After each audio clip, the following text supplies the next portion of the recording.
Well, one of the main reasons that have led to the reduction in the number of passengers across the country is the fact that many Kenyans are currently working from home.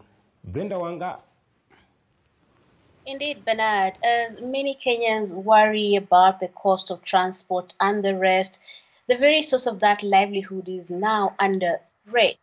The spread of this virus, the unrelenting spread of the virus, is now eating into the working hours and affecting productivity just about across every other sector of the economy. Take a look.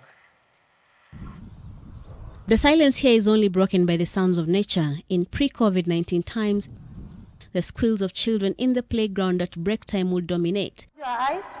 From an empty classroom, Caroline Mutinda, a teacher here, is doing her best to ensure that her pupils are getting some semblance of learning. We are now having Zoom classes in our school from PP1 to grade 8, which is a way of reaching to the kids now when they are at home.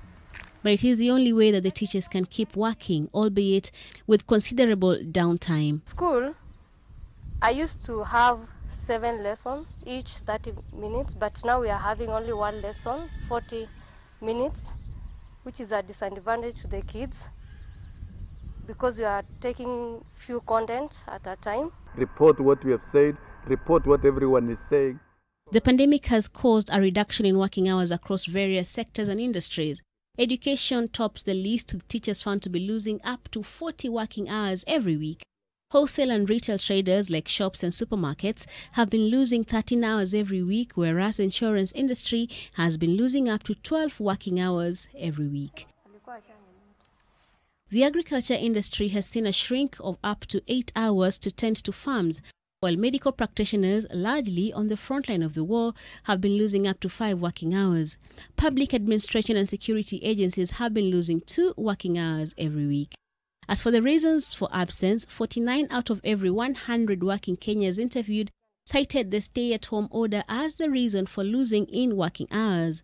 Another 17 out of 100 cited economic reasons for reduced working hours. Up to 14 in 100 people interviewed said they had been laid off from work, while 1 in 100 cited lack of transport as a reason. Up to 92 in every 100 people say they are not sure when they will resume work.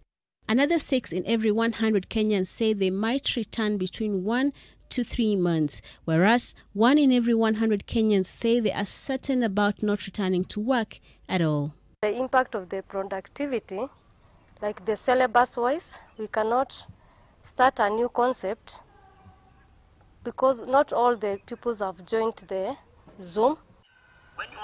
E-learning is a stopgap measure that hasn't got the buy-in of all stakeholders, some key ones are that. E-learning cannot work.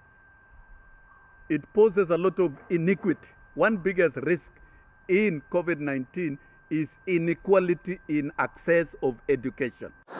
But education isn't the only sector grappling with reduced working hours and productivity occasioned by the COVID-19 pandemic and the response measures. Tunafanya working hours yetu ni kutoka saa 2 mpaka saa 10, ndiposa wale ambao wanaenda mbali wakaweza kufika ndio wasishikwe na kafyu.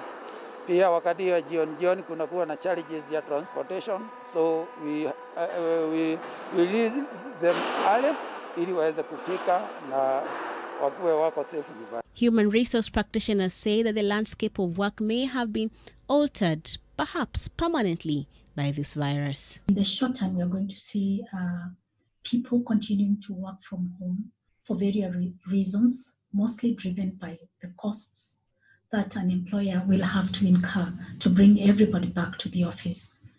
I say this because we know the government's requirements in terms of compliance to minimize infection